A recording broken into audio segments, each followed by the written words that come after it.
کیوان صبحانه رستمی تنظیم مرداد درد نودن در پاناختمان ابری شد در دواره کل آسمان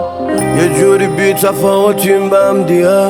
انگاری احساسی نمانده تو جانمان امشو توی سرم یه شبی خونه فکرم اینه کی جایی مبانه همی سلولای تنم در تنن غم این هروینه تو خونه بعد من میتونم گم میشی عین من غرق توهم میشی روزی که قلب تا تیکم میکنن تازه میفهمی تو هم گرگ نیستی گرگ بارن دیده ای بیرم قسمی آرام میزانی چیزی نگو همین زور بزن به میتی که رو تو نه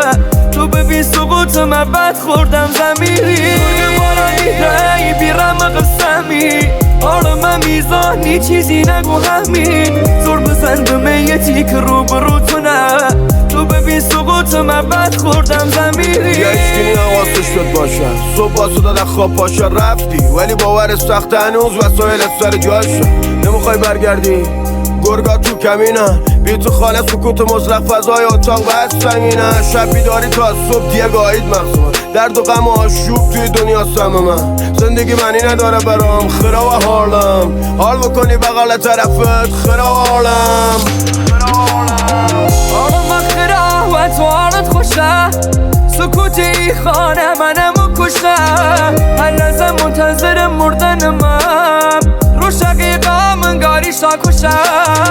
یه روخ جنگی پرد خط و خش به سلامتیش که رفت و برنگشت لب و سیگار و من و افسوتا یه چیزی شبیه بند زیر هم رحم قسمی حالا من میزانی چیزی نگو همین زول بزن به میتی که رو تو نه تو ببین سقوط من بد خوردم زمین گرگ بارن دیده ای بیرم قسمی آرام میزانی چیزی نگو همین زور بزن به میتی که رو تو نه تو ببین سقوط من بد خوردم زمیری